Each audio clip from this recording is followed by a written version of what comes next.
Assalamualaikum warahmatullahi wabarakatuh. Hai semuanya, perkenalkan nama saya Cynthia Sivandira Sari, NPM 2231117, Prodi Informasi kelas SI22B. Di sini saya akan menjelaskan tentang ekstraksi transformasi loading atau ETL. Berikut videonya. Pengertian ETL. ETL adalah proses kunci dalam membangun dan memelihara data warehouse. Ini melibatkan ekstraksi data dari berbagai sumber, transformasi data agar sesuai dengan kebutuhan bisnis, dan membuat data yang telah diolah ke dalam data warehouse. Berikut adalah langkah-langkah umum dalam cara kerja ETL pada data warehouse. Yang pertama yaitu ekstraksi, identifikasi sumber data. Tentukan sumber data yang ingin diekstraksi. Ini bisa berupa database, operasional, file text, spreadsheet, API, atau sumber data lainnya. 2. Transformasi, pembersihan data. Bersihkan data dari kesalahan, duplikat, atau nilai yang tidak valid. Ini melibatkan pembersihan dan normalisasi data. 3. Load atau loading, pemrosesan dan pemantauan, muat data yang telah diolah ke dalam data warehouse. Proses ini dapat melibatkan langkah-langkah seperti indeksi, partitioning, dan kompresi untuk meningkatkan kinerja. Yang keempat yaitu penjadwalan. Penjadwalan tugas, jadwalkan eksekusi proses ETL secara berskala. Ini dapat dilakukan harian, mingguan, atau sesuai dengan kebutuhan bisnis. 5. Metadata dan dokumentasi. Metadata, buat metadata yang menjelaskan struktur dan makna dari data yang dimuat ke dalam data warehouse. Dokumentasi, susun dokumentasi proses ETL termasuk definisi data, transformasi yang diterapkan, dan aturan bisnis terkait. Lalu selanjutnya yaitu ada ETL penting dalam konteks data warehouse. Proses ETL sangat penting dalam konteks data warehouse karena menyediakan fondasi yang kuat untuk pengelolaan, analisis, dan pengambilan keputusan berbasis data. Berikut adalah beberapa alasan mengapa ETL sangat penting dalam konteks data warehouse. 1. Yaitu ada integrasi data. ETL memungkinkan integrasi data dari berbagai sumber yang mungkin memiliki format dan struktur yang berbeda. Ini memungkinkan organisasi untuk memiliki visibilitas yang holistik terhadap seluruh bisnis mereka. 2. Konsistensi data. Dengan melakukan transformasi data selama proses ETL, kekonsistenan dan kualitas data dapat dipertahankan.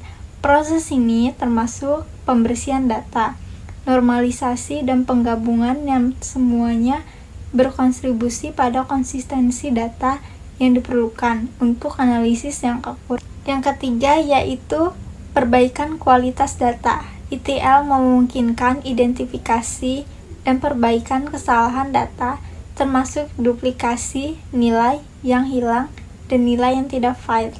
Ini membantu meningkatkan kualitas keseluruhan dari data yang dimuat ke dalam data warehouse. Setelah itu yaitu ada tahap ekstraksi dalam proses ETL.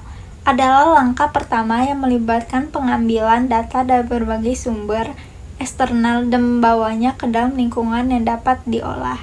Berikut adalah penjelasan lebih rinci tentang tahapan ekstraksi. 1. Identifikasi sumber data. Langkah pertama dalam tahapan ekstraksi adalah mengidentifikasikan sumber data yang akan digunakan. Sumber data ini bisa berasal dari berbagai platform, termasuk database, operasional, file text, spreadsheet, API, atau sumber data lainnya. Yang kedua yaitu ada koneksi ke sumber data. Setelah sumber data diidentifikasi, langkah berikutnya adalah membuat koneksi ke sumber tersebut. Ini melibatkan konfigurasi parameter akses seperti nama pengguna, kata sandi, alamat, server, atau endpoint API untuk mengakses data yang diperlukan. Yang ketiga yaitu ada ekstraksi data. Proses ekstraksi sebenarnya melibatkan pengambilan data dari sumber eksternal, Terdapat beberapa metode ekstraksi data, termasuk full extraction. Seluruh dataset diekstrak setiap kali proses ETL dijalankan. Cocok untuk dataset kecil atau ketika sumber data berubah secara drastis. Incremental extraction, hanya data yang baru atau berupa sejak ekstraksi sebelumnya yang diambil. Ini mengoptimalkan waktu dan sumber daya ekstraksi.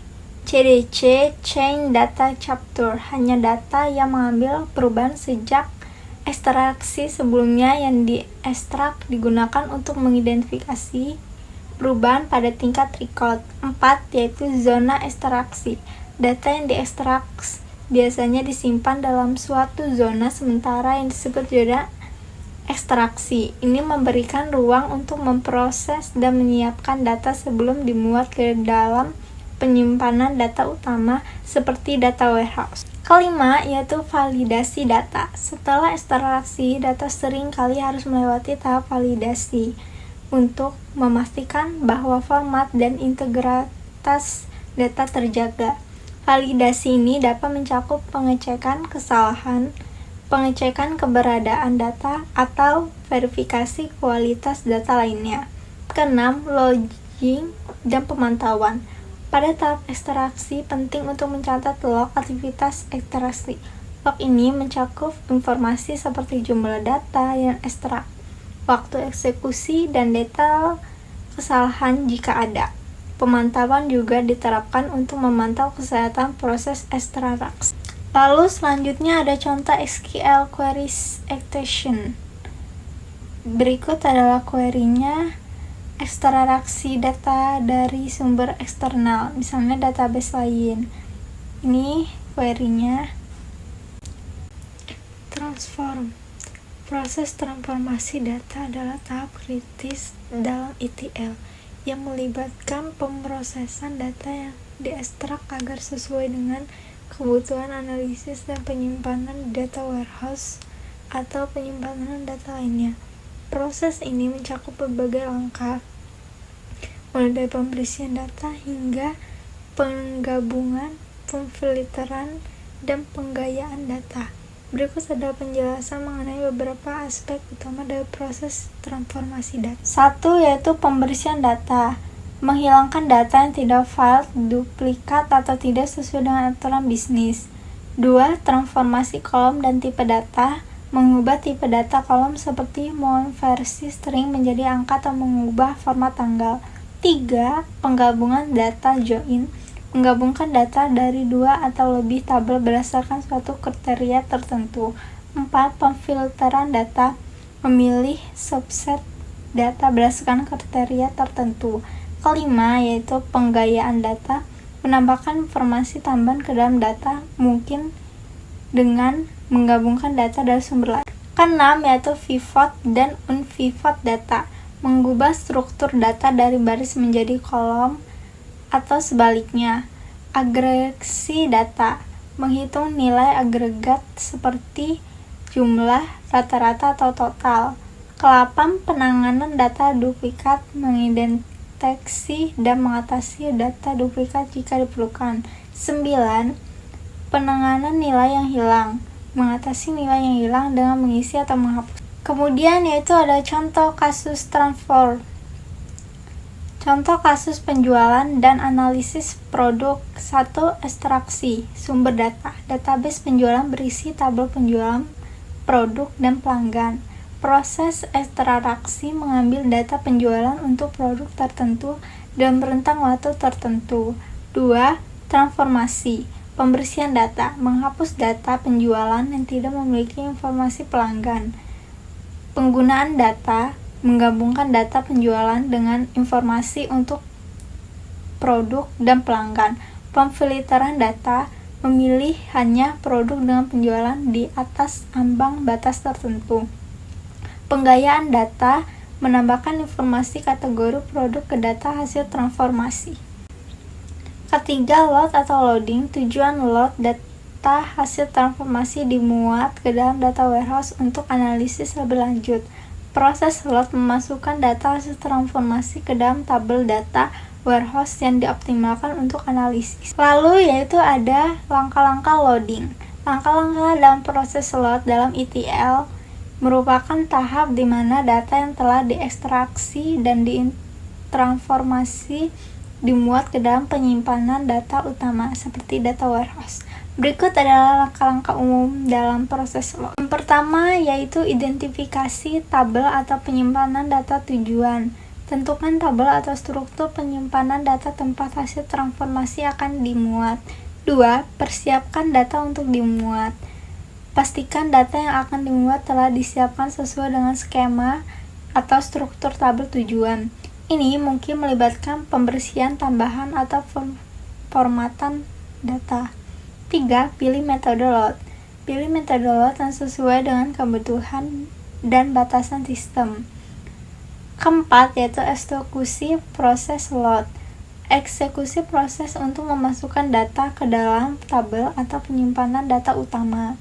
Keenam, yaitu verifikasi dan validasi. Verifikasi bahwa data telah dimuat dengan benar ke dalam penyimpanan data utama.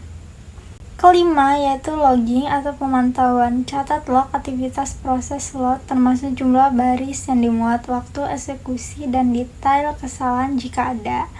Lakukan pemantauan untuk memastikan bahwa proses load berjalan dengan baik dan memantau kesehatan penyimpanan data utama. 6. Verifikasi dan validasi. Verifikasi bahwa data telah dimuat dengan benar ke dalam penyimpanan data utama. 7. Indeks atau statistik. Jika diperlukan, buat indeks dan perbaruan statik pada tabel atau penyimpanan data untuk meningkatkan kinerja query selanjutnya. 8. Yaitu ada pemulihan kesalahan opsional.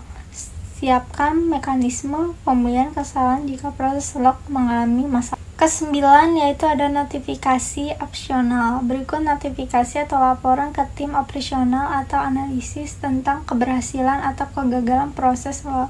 Yang terakhir yaitu ada siapkan data untuk analisis. Pastikan data yang telah dimuat dapat diakses dan digunakan untuk analisis lebih lanjut, baik melalui alat analisis bisnis atau platform lainnya. Lalu yaitu ada contoh SQL pada loading. Yang pertama yaitu contoh SQL untuk membuat tabel data. Berikut query-nya.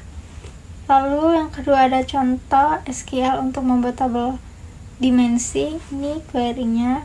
Yang terakhir yaitu ada contoh SQL untuk membuat tabel dimensi dengan skema bintang. Ini query-nya. Setelah itu ada tools dan platform pada load.